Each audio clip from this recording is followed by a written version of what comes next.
Do not fear death, my child, as death only makes you stronger. Punishing roguelike In Death is due for release on Oculus Quest next week, but this isn't your bog standard standalone port.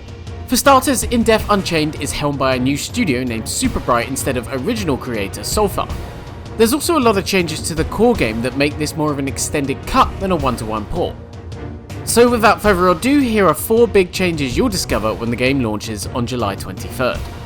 Obviously, the biggest change with any Oculus Quest port is the ability to experience the game without a wire tugging at your neck, and it works wonders for In Death's brand of arrow-dodging, fast-firing combat.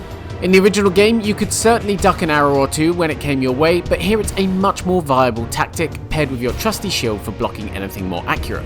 Not to mention that this just helps you get further immersed in the action. It was already possible to lose hours in In-Death's procedurally generated dungeons, but on Quest this could serve as a place we come back to time and again.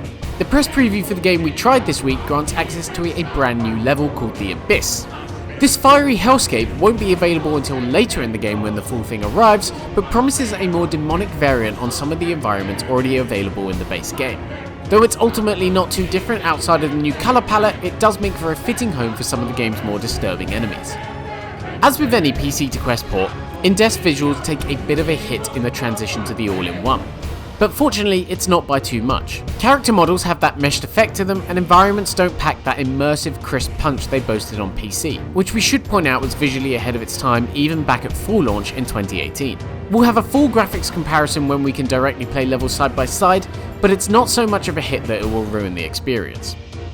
Also, based on what I've played so far, the Quest version of the game doesn't pile on enemies as much as you might be used to in the PC version. In the original, it wouldn't be uncommon to have upwards of 5 to 6 archers and monsters all rushing for a piece of you. In the Quest version, you're more likely to encounter 3 or 4 enemies bunched together at a time, though some environments will still have a wide selection of foes spread out across different vantage points. It certainly makes the game a little more manageable from what we've played, but we'll need to wait and see how this holds up in the full release. Thanks for watching this quick look at In Death Unchained. We'll leave you with a few more minutes of gameplay to enjoy. Like the video? Then make sure to comment, like and subscribe, hit the notifications button, and we'll see you next time.